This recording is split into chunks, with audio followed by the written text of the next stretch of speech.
This Halloween season, let's turn our fantasy into reality.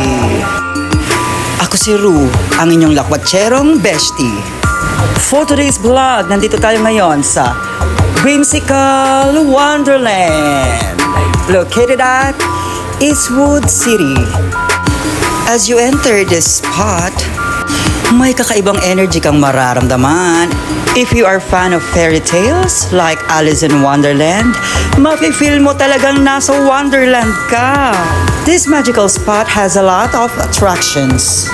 At talaga namang magbabalik bata ka. Speaking of pagbabalik bata, this spot is not only for children, but also for young at heart. And you know what, bestie? Sobrang ganda ng mga magical attractions here. Like this one. This is my favorite. Itong bookshelves na to. Since mahilig ako magbasa, pinasok ko na to. Pam-pam-pam-pam. Sa bawat pagpasok ko sa mga rooms here, naa-amaze talaga ako sa mga nakikita ko at nasasaksihan. Just like this one, sand yan ha. Ang cute, diba?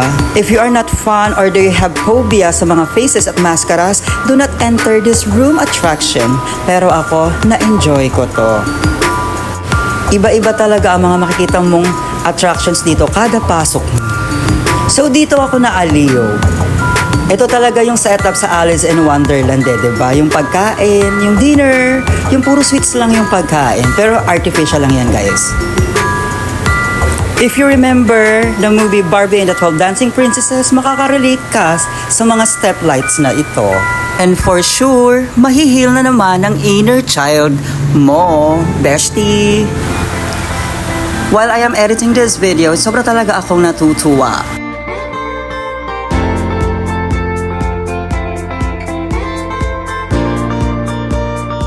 So ako naman ang inyong bestie, naglaro-laro lang talaga ako dyan. These giant mushrooms, mapapil mo talagang nasa fantasy world ka. Truly, we need some fantasy to survive the reality. Ako ang inyong lakwatserong bestie. Thank you for watching.